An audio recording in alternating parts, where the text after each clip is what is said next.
Los Angeles in the 1960s was a city on fire with creativity. The beaches were packed with surfers. The Beach Boys reverberated from every corner. The streets roared with custom-built hot rods. And the art world was in the midst of an underground revolution.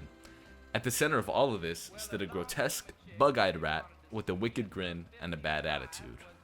Ratfink.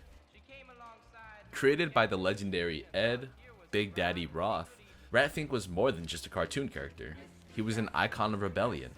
His bulging, bloodshot eyes, snaggled teeth, crazed grin, and his hunched, monstrous posture served as the perfect middle finger to the polished, corporate image of Mickey Mouse, a cartoon character that he evidently despised. And unbeknownst to him at the time, Ratfink would also go on to become the unofficial mascot of hot rod culture. But why does this weird, grotesque rat still matter? And how did he help to shape our current world of art and design?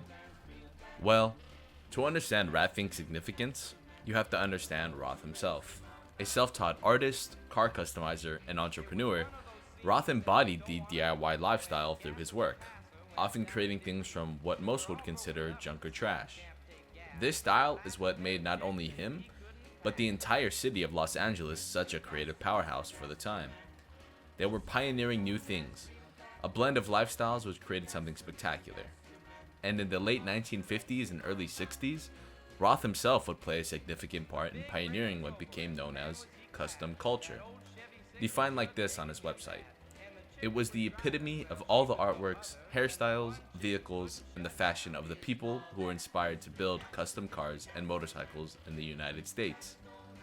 This movement took place from the 1950s all the way until today.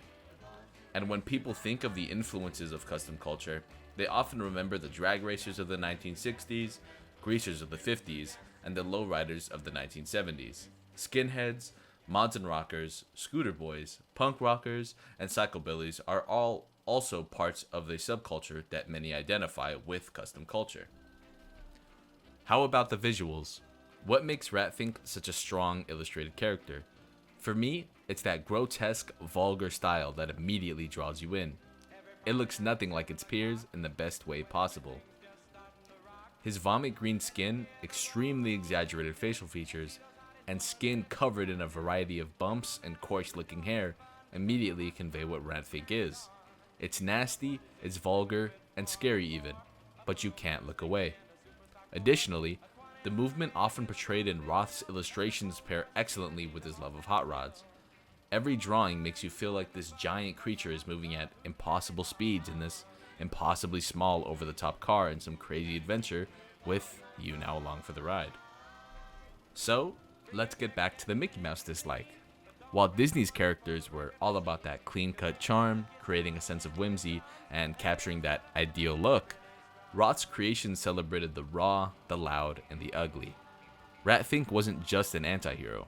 He was an anti-Mickey, both figuratively through a subversion of the American dream that resonated with the gearheads, bikers, and misfits of the era, but also visually through his ginormous circular ears, red overalls, and rodent-like appearance.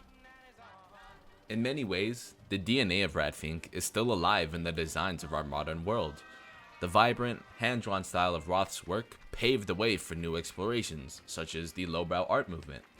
And even more than that, you can still see just how much impact Roth had on everything, from tattoo culture to some of the most beloved and famous animated shows of all time, like Ren and Stimpy, or even something more modern like Rick and Morty. But beyond just the aesthetics, Ratfink represented something deeper, an attitude of self-expression without boundaries. Roth built a world where custom cars weren't just vehicles. They rolled off the pages of his magazines. They were the car of choice for his crazy characters, and he was creating an entire new world. His wild airbrush work, Frankenstein-like modifications, and outrageous designs inspired a culture that would later influence so many different types of artists, it's practically impossible to list them all. Even decades after Roth's passing in April of 2001, Ratfink lives on.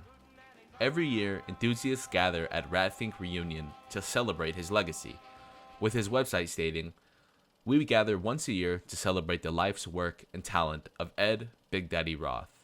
Several awesome artists attend the Ratfink Reunion and share their talents with car show awards, 5K run awards, and auction pieces. come watch the artists at work. Have them create your dream designs. They airbrush and pinstripe on everything. We welcome everyone that has a love for the creations and talents of our Big Daddy Roth. The event isn't just about nostalgia. It's a gathering of artists, builders, and fans who continue to push the boundaries of custom culture. So, why does Ratfink matter? Well, he represents an era of fearless, unpolished creativity, one that rejected the mainstream and embraced the weird.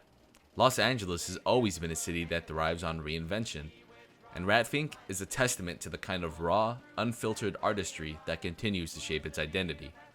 Whether you're a designer, a car enthusiast, or just someone who loves the strange and the wild, Ratfink's influence is still rolling strong. And lastly, according to several quotes from Roth's official Ratfink website, no matter what he did in life, he wanted it to be original. He said, "If I find myself in copy mode, I quickly shift to a lower gear and wheelie out." Ratfink isn't just a character.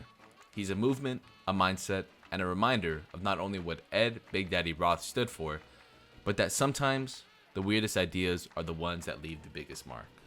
Thank you.